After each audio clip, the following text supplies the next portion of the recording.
Buenos días, buenas noches. Buenas noches a todos.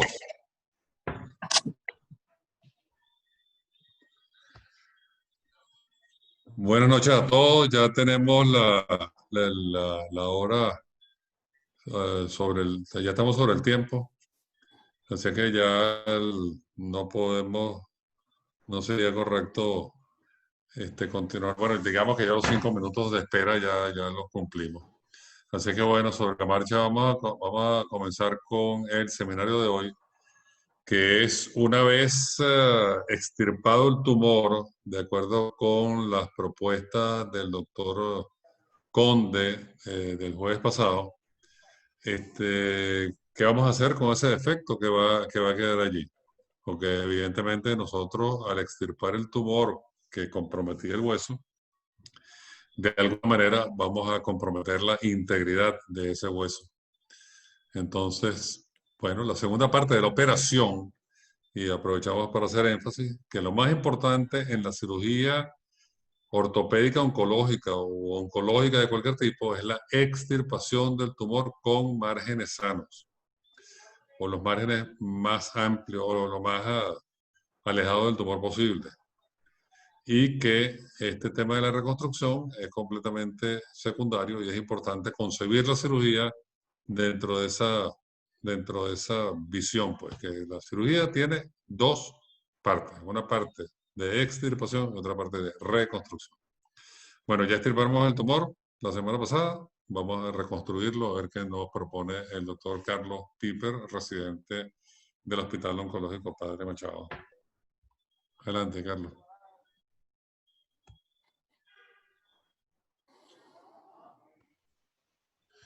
Tienes el...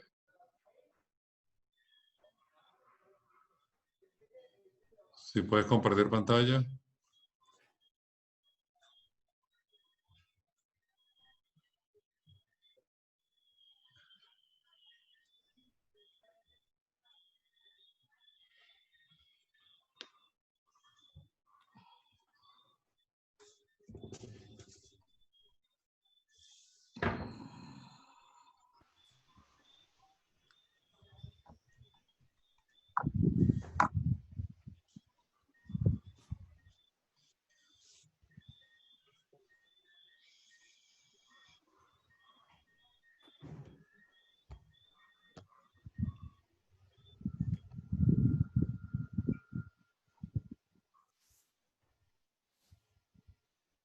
Bueno, ¿ven pantalla? Sí, correcto, vemos pantalla. Sí, vemos perfectamente bien. Lo que falta es ampliarlo. Bueno, buenas noches a todos los asistentes y participantes. Continuando con el ciclo de seminarios del programa Oncología Ortopédica, vamos a hablar sobre el salvataje de la extremidad y sus alternativas a reconstrucción. Facilitado por mi persona, Carlos Pieper, el cuerpo docente del doctor Pedro Carballo, Moisés Guetea, Carlos Guinán, Martín Costa y los objetivos de este seminario serán determinar los criterios para el salvataje de la extremidad en oncología ortopédica, establecer las indicaciones y contraindicaciones de esta, definir los tipos de reconstrucción acorde a la resección lesionada en el hueso y mencionar algunos métodos de reconstrucción según el segmento afectado. Debemos tomar en cuenta que en oncología ortopédica hay una triada que debemos tomar en cuenta. Bueno, si se quiere, 4 aspectos importantes. El primero es la vida del paciente. Esto debe prevalecer sobre todo. Seguidamente, la preservación de la extremidad. Posteriormente, la función y la estética, como ya lo mencionaron, pues algo discutido. Sin embargo, este es el pilar para determinar si una extremidad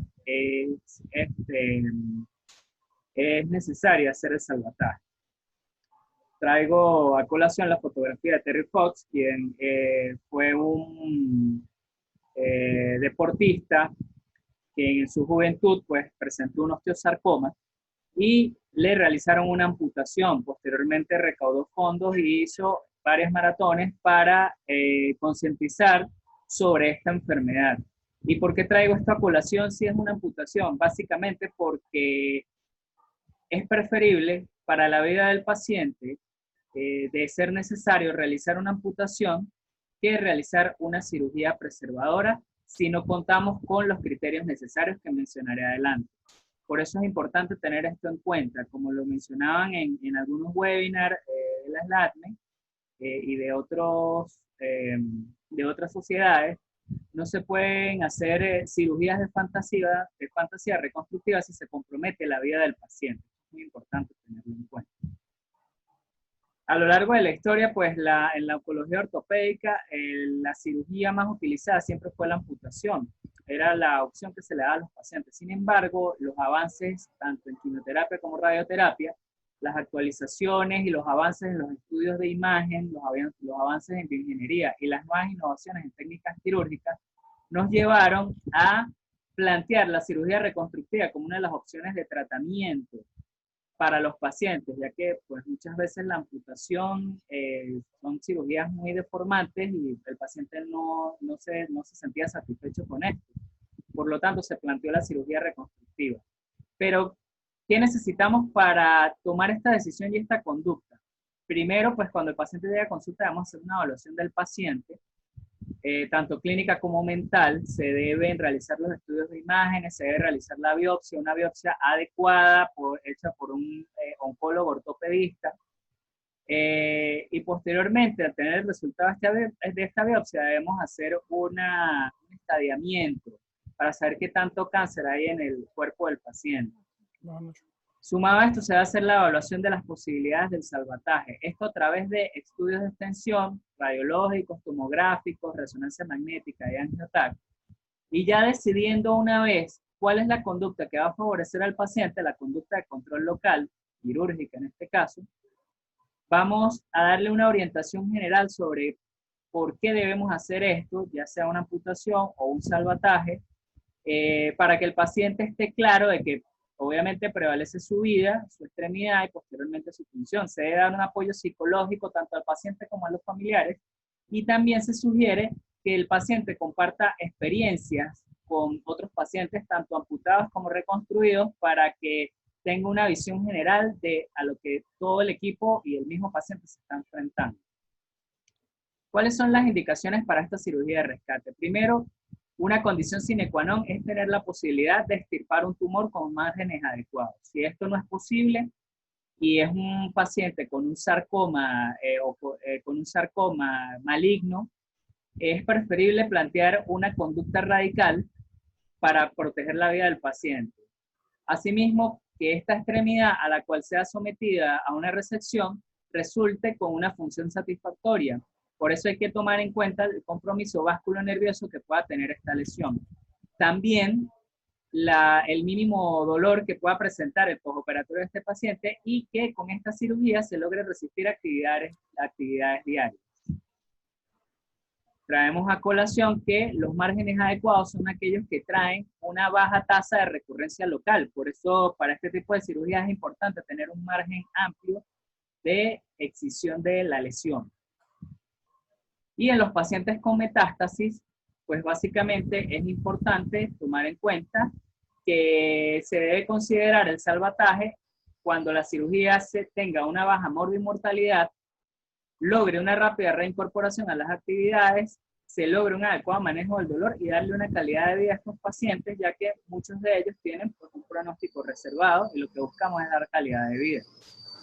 Entonces, ¿cuáles son las contraindicaciones y las barreras para el salvataje? Contraindicaciones absolutas: la imposibilidad de resecar el tumor con adecuados márgenes, un tumor masivo que englobe los vasos sanguíneos y las fracturas patológicas importantes son contraindicaciones para realizar el salvataje de la extremidad. Y las barreras o contraindicaciones relativas, las biopsias mal realizadas. Por eso se hace un importante hincapié y se recuerda el trabajo de Mankin, donde las biopsias deben ser realizadas por un equipo especializado multidisciplinario para evitar precisamente esto. También hay que tomar en cuenta la contaminación de los demás compartimientos, que puede ser por producto de biopsias mal realizadas o de hematomas que queden en esta misma exéresis de la lesión. Tomar en cuenta la falla de las coberturas en las partes blandas, las posiciones nerviosas de grandes vasos y los riesgos de falla motriz son contraindicaciones relativas para evaluar esto.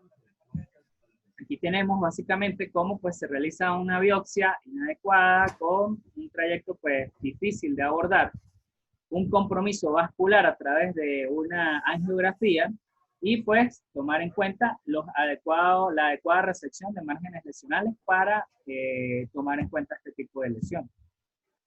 Y actualmente está en boga el uso de planificación 3D, la cual reduce los márgenes hasta 1 milímetro. Sin embargo, pues esto hay que sopesarlo, ya que es un estudio, ya que hay varios estudios multidisciplinarios que indican que, bueno, que tienen buenos resultados. Sin embargo, debe sopesarse muy bien y contar con las condiciones que esto amerita para poder reducirse a este límite de resección quirúrgica. Es importante, pues, tomar en cuenta el compromiso de los vasos sanguíneos. Aquí vemos una lesión, un tumor de células gigantes que engloba el paquete vasculo nervioso posterior del área poplitea y, pues, básicamente da muy pocas posibilidades de resección lesional, porque hay un compromiso importante de esto. Y aquí vemos en comparación cómo un paciente con libertad de los ejes vasculonerviosos nos permite realizar una resección adecuada. Por eso es muy importante estudiar a estos pacientes y tratar de ser un poco presurosos en la solicitud de estudios adecuados para lograr determinar y planificar muy bien nuestra cirugía. ¿Cuáles son las fases de la cirugía preservadora de la extremidad? Primero, la resección de la lesión es lo más importante. Debemos tener márgenes libres del tumor. Muchos autores hablan de 3 centímetros de márgenes. Sin embargo, con toda la actualización en la tecnología, pues se habla hasta de 1 milímetro. Sin embargo, hay que ser muy cuidadosos con esto. Si no aseguramos adecuados márgenes de resección, posterior a la neoadyuvancia, no vamos a hacer nada haciendo el salvataje de esta extremidad. Intraoperatoriamente se debe hacer una biopsia del canal medular para determinar la extensión de la lesión y cuando haya dudas sobre los márgenes, contamos con la herramienta de la biopsia extemporánea, que en dado caso, si no contamos con márgenes adecuados al hacer la resección, siempre hay que tener a la palestra un consentimiento informado en amputación y explicarle esto muy bien al paciente, ya que si no logramos márgenes adecuados, no vale la pena hacer una resección. Asimismo, después de la resección, tenemos los defectos óseos, que los clasifican en hemicorticales, intercalares entre una articulación a otra, y los que envuelven la articulación. Los defectos articulares son intraarticulares cuando comprometen un solo segmento y extraarticulares cuando compromete ambos segmentos de la articulación. Aquí podemos ver una resección de uno de nuestros pacientes en el hospital oncológico donde se hizo la resección amplia de la lesión, logrando adecuados márgenes y pues, ¿cuál es la idea? Completar o rellenar esta lesión.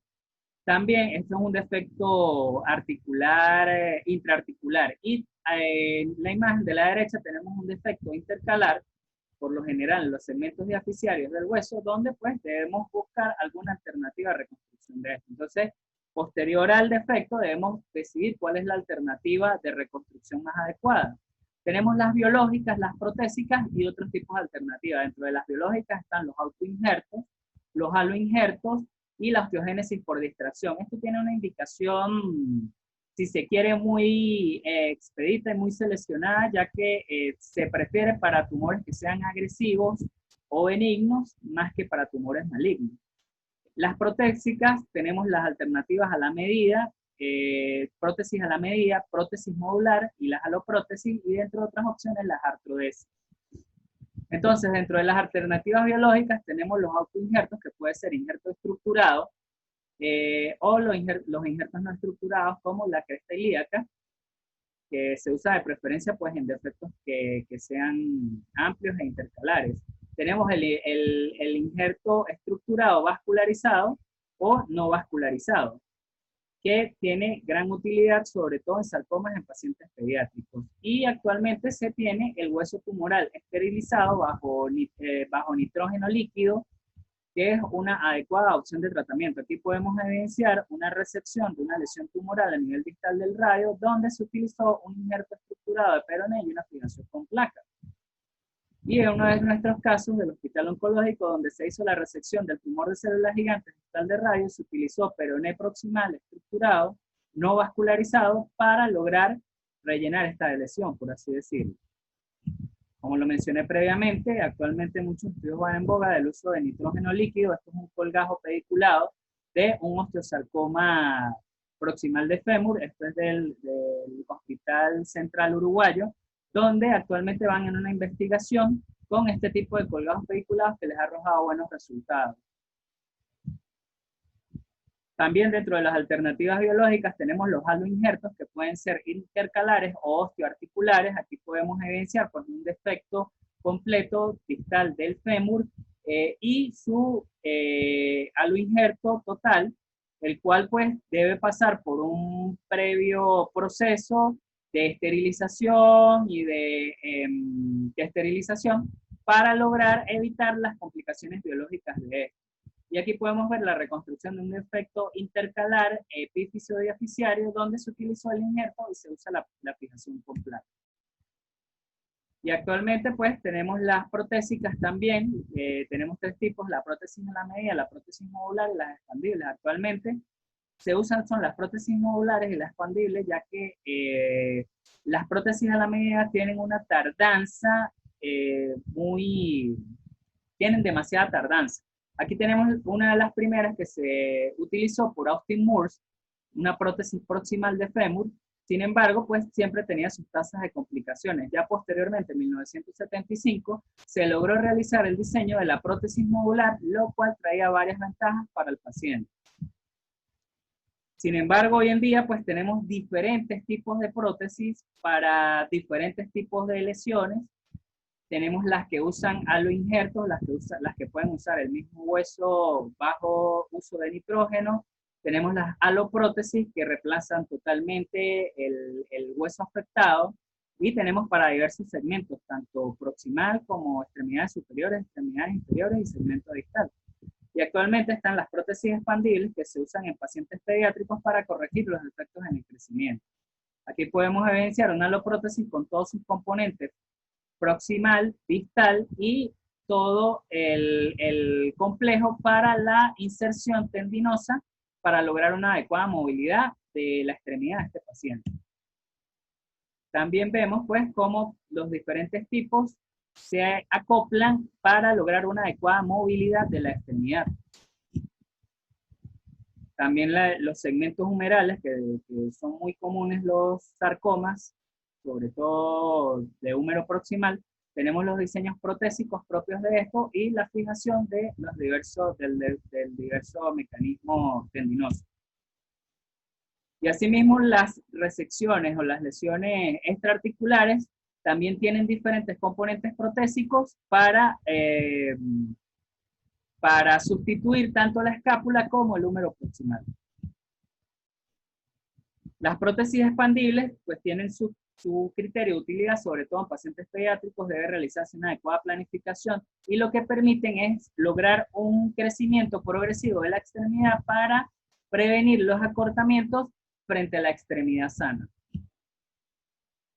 Y otros tipos de alternativas de reconstrucción, tenemos las artrodesis temporales o definitivas. Este es un caso donde se realizó una resección amplia del fémur distal y se colocó un espaciador de cemento para posteriormente colocar una prótesis. Sin embargo, también están las artrodesis definitivas, donde se puede usar peroné vascularizado y tiene sus indicaciones en pacientes que no requieran una movilidad muy expedita, pero que necesiten mantener el apoyo de su extremidad. Las alternativas según el defecto, tenemos para los defectos hemicorticales, básicamente para tumores benignos o de bajo grado o malignos de bajo grado. Es ideal el uso del autoinjerto, sobre todo los injertos estructurados de peroné o cresta ilíaca, o el uso de haloinjerto, y tienen bajas complicaciones como las infecciones y las no uniones. Esto es una lesión donde se hace la resección del segmento posterior y pues se utiliza un segmento de peroné intercalar con la fijación con tornillo. Tenemos los defectos intercalares, que son los epífiso-diaficiarios, metáfiso-diaficiarios y los diaficiarios, los cuales pues son ideales para el uso de haloinjertos o para el uso de peroné vascularizado. tienen un mayor beneficio los injertos intercalares que los injertos osteoarticulares, y preferiblemente el peroné vascularizado se usa tanto en miembro superior como en pacientes pediátricos. En pacientes adultos hay una alta tasa de falla y de posterior fatiga de material. También en este caso se puede usar la reimplantación de hueso tumoral tratado bajo autoclave, nitrógeno líquido, radiación extracorpórea. Sin embargo, pues hay que tener muy en cuenta el riesgo de este tipo de reconstrucción. Aquí tenemos un caso donde se hizo la resección total de un osteosarcoma de fémur, posteriormente se fijó con un clavo, pero hubo una falla. Se realizó la colocación de un aloinjerto con peroné vascularizado y tenemos una adecuada tasa de consolidación. Es de destacar que para el uso de aloinjerto es ideal utilizar las placas. Y aquí tenemos una lesión de un paciente pediátrico donde se hizo la resección intercalar y se utilizó el aloinjerto y se utilizan placas para lograr una adecuada estructuración y una fijación estable. También otra de las opciones es la resección del segmento y la colocación del peroné vascularizado intraóseo para lograr una adecuada integración de este injerto y obviamente se debe fijar con algún material de síntesis para lograr una adecuada estabilidad. Y los defectos articulares totales, tenemos los tumores que comprometen la articulación. Básicamente la endoprótesis es el gol estándar para esto, sin embargo tenemos el aloinjerto articular que también es utilizado. Sin embargo, la literatura y los trabajos de investigación hablan de una especie de superioridad de la prótesis sobre el aloinjerto. Y debemos recordar los efectos intraarticulares y los efectos extraarticulares para tomar la adecuada decisión de qué vamos a utilizar. Entonces, ¿qué alternativas tenemos para reconstruir estos defectos? Las biológicas, tenemos el peroné vascularizado, el aloinjerto osteoarticular y el hueso tumoral criogenizado. Las protésicas con la endoprótesis modular o la prótesis expandible y las aloprótesis y las artrodesis. Es importante recordar que se debe individualizar cada caso para tomar una decisión.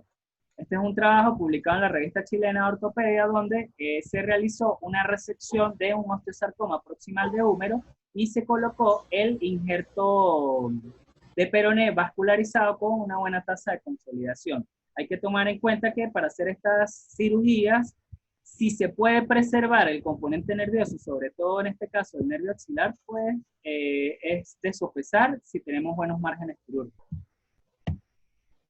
También tenemos la reconstrucción a nivel del fémur proximal y diaficiario de un paciente con un sarcoma de Ewing, el cual pues utilizó el peroné vascularizado con muy buenos resultados y con una fijación externa. También pues básicamente, como se mencionó anteriormente, es ideal para pacientes pediátricos. Y el aloinjerto articular para defectos, sobre todo en miembros inferiores, tenemos esta opción.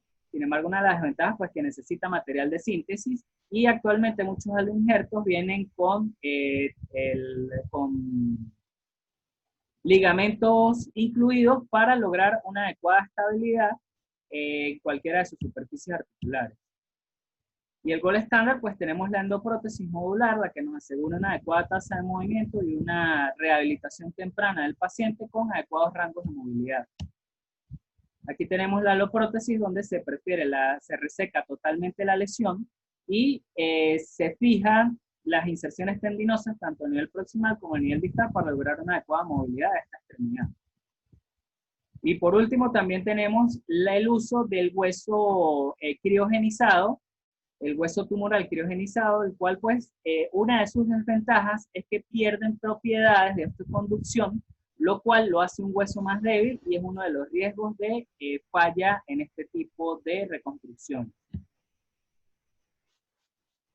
Para decidir la conducta ante una reconstrucción articular debemos tomar en cuenta primero pues el tipo de defecto que haya y qué posibilidades tenemos. Cada uno tiene sus ventajas y sus desventajas. El aloinjerto es ideal para defectos intercalares y hemicorticales, pero tienen una osteoconducción baja, por lo tanto siempre tarda un poco más el proceso de consolidación.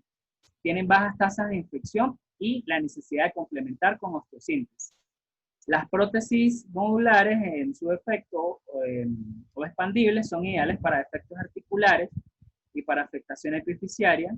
Las complicaciones son muy sensibles a las infecciones, a los aflojamientos, a las fracturas periprotésicas y en algunos casos presentan acortamiento de la extremidad. Para eso tenemos las prótesis expandibles. Y la ventaja es que tenemos una rehabilitación precoz del paciente.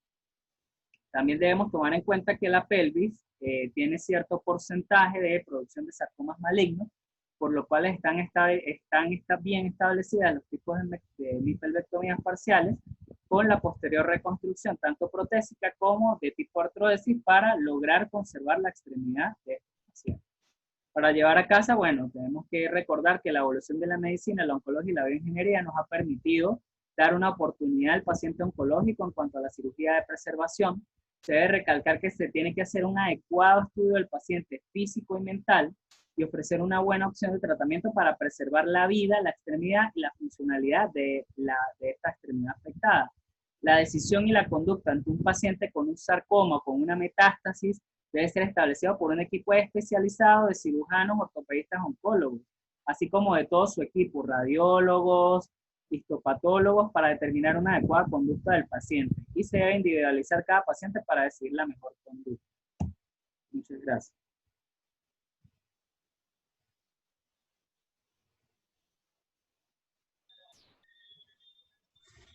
Bueno, muchas gracias, Carlos, por tu capacidad de síntesis y de resumir un tema tan complejo.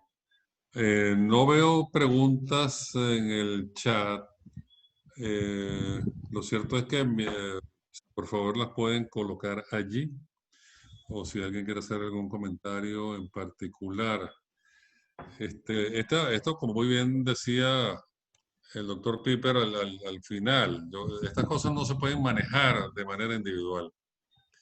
Siempre hay que tener conciencia de que esto requiere un manejo multidisciplinario. Es necesario involucrar a todas las áreas de la medicina que tengan que ver con esta patología y llevar los casos pues, a una mesa de discusión en ese contexto. Ahora, cuando venimos ya a la parte quirúrgica de rescate, entonces siempre lo primero, me pareció muy bien que Carlos empezara por ahí, es la consideración sincera y honesta para con el paciente de la viabilidad de practicar una cirugía de preservación. Porque realmente no tiene sentido uno embarcarse en una cirugía que requiere tanto esfuerzo y requiere también esfuerzo económico por el tema de la adquisición de la prótesis, como esfuerzo quirúrgico, esfuerzo de recuperación, etcétera, etcétera, etcétera. Cuando no habiendo logrado márgenes sanos, sabemos que la posibilidad de fracaso va a ser muy alta. En esos casos, mira, lo honesto del cirujano para con el paciente es, mira, no te pudimos derribar el tumor completo, y entonces hablar con la familia, etcétera, y a lo mejor en un segundo tiempo inmediato, o depende, si es un niño, hablar con la familia y tomar la decisión de una vez, proceder a una cirugía de ablación, que tampoco la cirugía de ablación es fin del mundo. La cirugía de ablación es un recurso muy válido y que tiene una gran ventaja, que es la respuesta inmediata en términos de beneficio, en términos de liberación del tumor, en términos de liberación del dolor.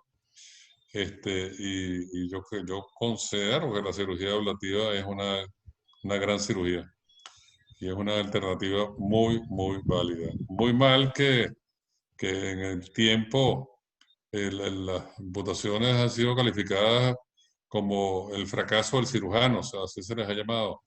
Y eso no tiene ningún fundamento. Las cirugías ablativas son un recurso muy válido y los pacientes, yo siempre les comento a los residentes que yo nunca he visto un paciente que uno haya amputado que se haya arrepentido de la amputación. Y sí he visto pacientes en quienes se les ha intentado cirugía preservadora y aquello ha sido una cirugía tras otra, un sinfín de complicaciones, un sinfín de reintervenciones, que más bien aquello se ha convertido en un viacrucis. Es que lo más importante es la honestidad por parte del cirujano de ofrecer la cirugía preservadora cuando ésta está indicada sanamente. Entonces, bueno, sigo sin ver preguntas en el chat.